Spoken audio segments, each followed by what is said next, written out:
بسم الله الرحمن الرحيم الحمد لله رب العالمين وصلى الله وسلم على سيدنا نبينا محمد وعلى آله وأصحابه أجمعين أما بعد. Chers frères, chères sœurs, remercions Allah Ta'ala de pouvoir nous faire un rappel concernant la khutbah du vendredi, Inch'Allah Ta'ala. Cette khutbah s'intitule La maladie de la lassitude spirituelle. La maladie de la lassitude spirituelle, la baisse dans l'adoration. Beaucoup de frères et de sœurs se posent la question de savoir ce qu'est en arabe cette baisse de l'iman, cette démotivation d'accomplir les ibadat, les bonnes actions, les adorations auprès d'Allah Azza wa Jal. Donc c'est un sujet important car c'est une maladie dangereuse qui peut toucher chacun d'entre nous à un moment donné, dont il faut faire extrêmement attention pour préserver sa foi et son adoration. Et elle se propage malheureusement facilement. On parle aussi de ralentissement dans l'adoration, une perte d'enthousiasme spirituel ou un relâchement dans l'iman, dans la foi. Le ulama explique par un affaiblissement du cœur qui rend les actes d'adoration plus difficiles ou moins réguliers.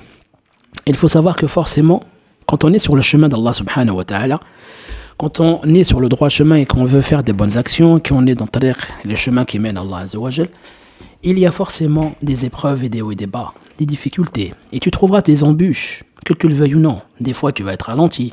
D'autres fois, tu vas carrément t'arrêter à un moment donné et reprendre ton chemin. Ce qui peut arriver à toute personne parmi nous. Personne ne peut être à l'abri de cette épreuve. Et par contre, on peut s'en y échapper. Et c'est ce que nous allons voir par la suite, Inch'Allah Ta'ala, dans cette khutbah. Et la seule différence, c'est qu'il y a des personnes qui vont juste se ralentir et qui vont après reprendre le chemin.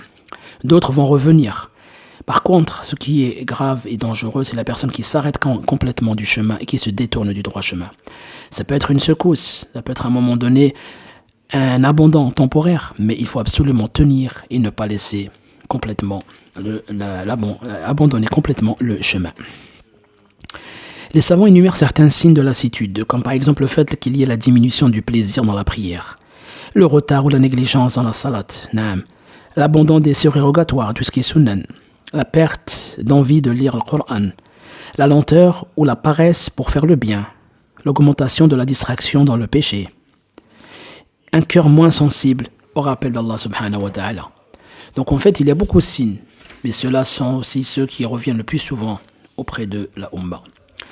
Ainsi, cette maladie, elle se trouve forcément sur le chemin qui mène à Allah Azza wa Jal. Et un jour ou l'autre, il peut te toucher. C'est pour cela qu'il faut faire attention, qu'il faut absolument prendre en compte ce rappel que nous sommes en train de faire et qu'il ne faut pas négliger en se disant « Moi, alhamdulillah, je suis intouchable. Moi, alhamdulillah, ma foi elle est haute. Moi, je suis bien avec Allah Ta'ala. Moi, j'ai pas de soucis. » Attention, personne ne peut être à l'abri de ce virus et de cette maladie. Tout le monde peut être touché à un moment donné ou à un autre. Mais c'est pour cela que nous voyons justement ces causes, ces signes, et Inch'Allah Ta'ala, nous allons voir ces remèdes. Parmi ces causes, justement, ça peut être aussi le fait de s'éloigner du Coran, l'éloignement de la lecture du Coran et du dhikr, de l'invocation. Car le cœur, il se rouille, comme disait dans le hadith, quand il n'est plus nourri par le rappel d'Allah Azza wa Jal. Donc ça, c'est important de le savoir. Le cœur se rouille, subhanallah, comme le fer qui se rouille. Ensuite, les péchés répétés, ils affaiblissent la lumière du cœur. À force de commettre des péchés, même les petits péchés, les petits à force d'en faire, à la fin, ça devient une routine malheureusement qui n'est pas bonne du tout pour l'être humain. Ensuite, le fait à un moment donné d'avoir un excès d'effort. Car le prophète sallallahu alayhi wa sallam a dit « Accomplissez ce que vous pouvez car Allah ne se lasse pas tant que vous lassez. » Ça veut dire que nous ne devons pas être dans une augmentation incroyable dans la ibadah et à un moment donné on s'en lasse et on lâche l'affaire. Notamment, il y a la cause des mauvaises fréquentations. Elles éteignent malheureusement l'élan de la foi. Ces gens-là, la mauvaise fréquentation ne peut pas t'orienter vers le khir. Et aussi l'absence d'examen de conscience, la remise en question. Ne pas se remettre en question est un défaut. Le musulman, le croyant, la musulmane, la croyante, doit absolument et toujours se remettre en question par rapport à ses actes, par rapport à ses œuvres, par rapport à sa situation. Toujours. Il s'isole à un moment donné et essaye de se remettre en question, de se poser les bonnes questions, de savoir pourquoi il y a un affaiblissement, pourquoi il y a un ralentissement, pourquoi il y a une baisse. Tout cela peut s'expliquer, mais il faut absolument ne pas oublier de le faire et de le mettre en avant.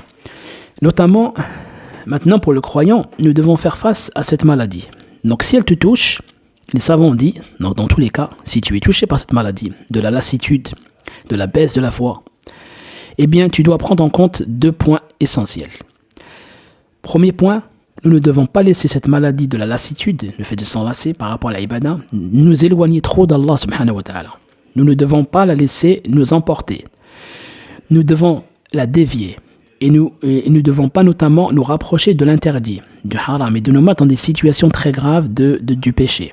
Par exemple, que tu commets des grands péchés, que tu t'éloignes de la salat, que tu l'arrêtes carrément, que tu t'éloignes des bonnes actions. Donc ça, c'est très grave. Le musulman, il est conscient quand même que même si tu as une baisse de la foi, que même si tu as une lassitude par rapport à l'adoration d'Allah Ta'ala, que même si tu as un relâchement à un moment donné dans le spirituel en général, tu ne dois pas complètement arrêter, tu ne dois pas complètement dévier du chemin. Que nous soyons touchés justement par cet affaiblissement, ce n'est pas un problème, d'accord? Comme on l'a dit, c'est tout à fait normal, ça peut arriver à un moment donné et ça fait partie des épreuves.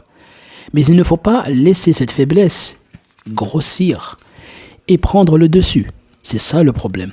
Et qu'il ne t'éloigne pas à une distance qui doit être loin d'Allah Azza wa Jal. C'est ça où tu dois faire attention et être conscient de la situation.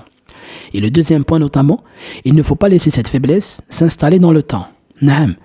Car si jamais elle s'installe dans le temps, elle peut devenir une habitude chez toi, une routine. Et le plus grave, c'est que tu meurs, qu'Allah nous préserve, sur cette situation. Et que l'ange de la mort vienne te visiter alors que tu es loin d'Allah Azza wa Jal, que tu es en train de commettre des péchés, que tu t'es habitué à une autre routine qui n'est pas sur le droit chemin. Et que ta foi, elle est tombée au bas niveau. Donc il faut absolument que le musulman et la musulmane se réveillent et soient conscientes de la situation dans laquelle elle peut se retrouver. Que cette maladie ne t'empêche pas à un moment donné d'avancer dans la religion, de te maintenir sur le droit chemin, ou que tu ne fasses plus d'actes surérogatoires. D'accord, ça peut arriver, mais que tu arrives jusqu'à ne plus accomplir les obligations, là ça devient très très grave. C'est là où on dit stop, on allume les alarmes rouges et que ça clignote dans tous les sens. Ça veut dire quoi? Si tu ne fais plus les sunnahs, nawafil, ça peut se comprendre et ça peut passer. Par contre, que tu arrêtes les obligations, ça devient très grave. Et là où tu dois t'alerter. Et aussi, même si par exemple cette maladie te touche, je sais pas moi, une semaine, un week-end, un mois, quelques semaines, quelques mois, alors soigne-toi en urgence. Pourquoi? Ne la laisse pas s'installer dans ta vie spirituelle. Car si elle devient une habitude, ça va être très dur de s'en défaire. Et ce qui est dangereux, c'est que tu peux mourir sur cette situation et avoir une mauvaise fin. Ibn al-Qayyim, rahimahullah, ce grand savant, a dit que le croyant se voit baisser dans la foi, dans sa pratique. À un moment donné, c'est normal et c'est obligé. Il insiste même sur le dire que c'est obligé, ça fait partie de l'épreuve. Mais si cette maladie ne t'empêche pas d'accomplir les obligations et ne te noie pas, que tu ne sois pas noyé dans les péchés, c'est encore mieux pour toi si tu guéris par la suite. Donc c'est important, la guérison. C'est important de trouver le remède. Omar ibn Khattab radiyallahu anhu a dit, le cœur de l'homme, tu le vois des fois, il y a la motivation, la foi qui augmente, et des fois tu le vois se démotiver, se relâcher et baisser.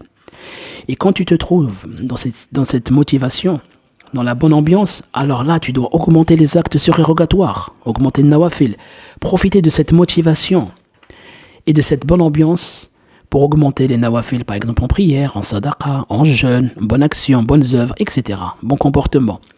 Et si tu te vois dans la démotivation, dans la baisse, alors attention, mais tiens bien les actes obligatoires. Ne les abandonne surtout pas.